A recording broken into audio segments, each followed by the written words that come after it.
बिस्मिल्लाहिर्रहमानिर्रहीम, अस्सलामु अलैकुम। लाखों करोड़ों दुरूदो सलाम मोहम्मद मुस्तफ़ा सल्लल्लाहु अलैहि वसल्लम और आले मोहम्मद पर।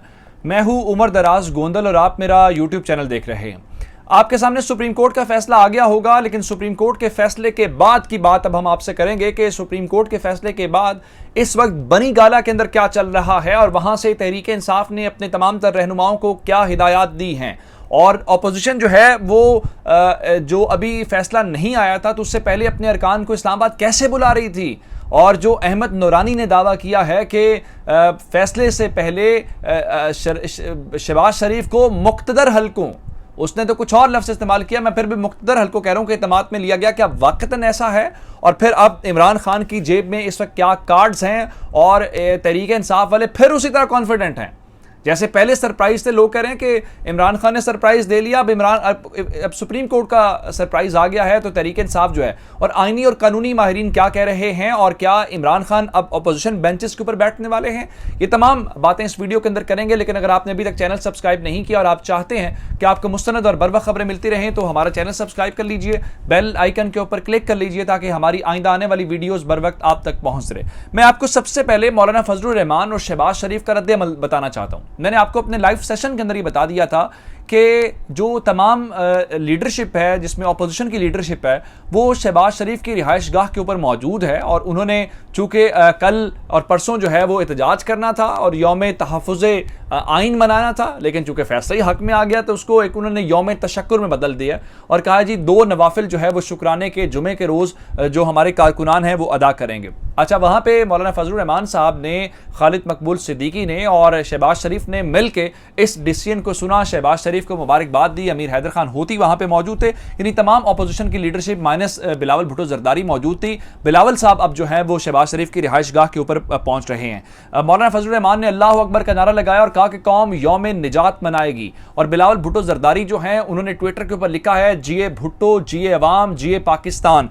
और साथ ही कहा है कि जमहूरियत बेहतरीन इंतकाम है। और उसके बाद मरियम बीबी जो कह रही हैं कि उन्होंने तो नारा लगा दिया वज़ीर आज़म शहबाज शरीफ का और कहा है कि कौम को आइन की सरबलंदी मुबारक हो। जो पाकिस्तान का आइन तोड़ने वाले हैं उनका काम हमेशा के लिए तमाम हो गया है। और शहबाज शरीफ ने कहा कि आइन और पाकिस्तान दोनों बच गए हैं। अदलिया ने आज आइन का जो तकद्दुस है उसको बहाल कर दिया है। सुप्रीम कोर्ट ने फिलहाल जी जो तमाम इक़दामात हैं जो 3 अप्रैल को लिए गए, यानी जो स्पीकर की रूलिंग है, जो वज़ीर आज़म की एडवाइस है, जो सदर का असम्बली डिसॉल्व करना है, निगरान वज़ीर आज़म की तैनाती है, पार्लिमानी, जो इक़दामात अब तक किए गए हैं वो तमाम के तमाम इक़दामात को आज गैर आइनी, गैर कानूनी कर दिया गया है।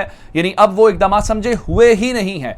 साथ ही अदालत ने कहा है कि स्पीकर 9 अप्रैल को यानी परसों असेंबली का इजलास बुलाए, वहां पे तहरीक अदम एतमाद के ऊपर वोटिंग कराए और जब वोटिंग हो जाए, अगर तहरीक अदम एतमाद कामयाब हो जाती है तो फिर नया कायदे ऐवान मुंतखब किया जाए। इसका मतलब यह है कि शहबाज शरीफ के इम्कानात जो हैं वो बहुत ज़्यादा हैं। तहरीक इंसाफ के लोग बहुत ज़्यादा रद्द-ए-अमल दे रहे हैं। कुछ लोग तो कह रहे हैं कि अमरीका को जीत मुबारक हो। मेरा ख्याल ये है कि हमें अपनी अदालतों के ऊपर एहतराम करना चाहिए उनका और उनको जो है, अब देखें ना, उसी अदालत ने नवाज शरीफ को डिस्क्वालीफाई किया था। उस वक्त नून लीग वाले क्या कह रहे थे, तब तहरीक इंसाफ वाले कहते थे अदालत आज़ाद है। आज अदालत ने फैसला दिया है तो तहरीक इंसाफ वाले अमेरिकन लेंस से देख रहे हैं, लेकिन नून लीग वाले कह रहे हैं कि आइन और कानून की सरबलंदी है तो हमें कहीं ना कहीं एतबार जो है वो करना चाहिए। अब इस बात की तरफ आते हैं कि अब होगा क्या। अदालत के सामने आज एक इंपॉर्टेंट नुक्ता ये था कि क्या अगर ये असम्बलियाँ बहाल हो जाती हैं, ये सब कुछ हो जाता है, तो क्या उससे इस्तेहकाम आ जाएगा, स्टेबिलिटी आ जाएगी। तो शायद ऐसा होता हुआ नज़र अब तक नहीं आ रहा। उसकी वजह यह है कि तहरीक इंसाफ ने 8:30 बजे इजलास तलब किया था बनी गाला के अंदर। फ़ारूक हबीब साहब आपसे थोड़ी देर पहले मीडिया से बातचीत कर रहे थे, उन्होंने कहा आप तैयार हो जाएं, आप तैयार हो जाएं, एक और सरप्राइज जो है वो आने वाला है। और इमरान खान जो हैं वो बिल्कुल तैयार है और बनी गाला के अंदर इस वक्त अहम इजलास जो है वो चल रहा है और अभी बहुत कुछ है हमारी जेब के अंदर। उन्होंने कहा जो हमारे कार्ड्स हैं वो लोगों ने सोचे भी नहीं होंगे जो हम प्ले करेंगे। अब इस वक्त कार्ड्स हैं क्या जिसके ऊपर गौर किया जा रहा है। 2-3 इंपॉर्टेंट बातें हैं। पहली बात यह है कि तहरीक इंसाफ जो है वो असम्बलियों से इस्तीफे दे दे, यानी इज्तिमाई तौर पे जो 135-40 उनके अरकान हैं वो अपनी असेंबलियों से इस्तीफे दे दें तो पूरे ऐवान से अपोजिशन ख़त्म हो जाएगी। उसके बाद सिर्फ और सिर्फ गवर्नमेंट के लोग या जो मुनहरिफ अरकान हैं तहरीक इंसाफ के वही रह जाएंगे। और अगर उनको भी आप जब स्पीकर मुंतखब हो जाएगा उनको अपोजिशन साइड पर बिठा के तो उनको कायदे इख्तिलाफ उनमें से कोई बना सकते हैं। लेकिन अब इसके ऊपर मामला ये है कि जिस तरीके से आज तहरीक इंसाफ की ये चाल चलती हुई नजर नहीं आ रही। अब आप कहेंगे क्यों नहीं आएगी?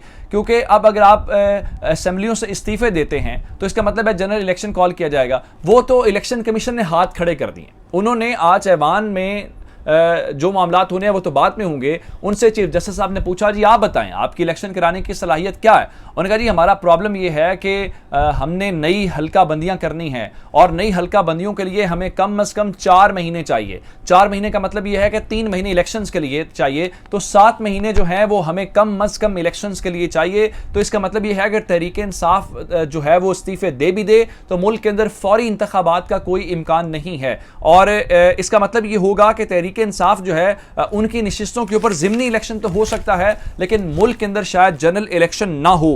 लेकिन एक और चीज़ जो है वो तहरीक इंसाफ कर सकती है, चूंकि इमरान खान वजीर आज़म के ओहदे के ऊपर बहाल हो गए हैं और जो उनके वज़रा हैं वो तमाम के तमाम विफाकी वज़रा कैबिनेट भी बहाल हो गई है।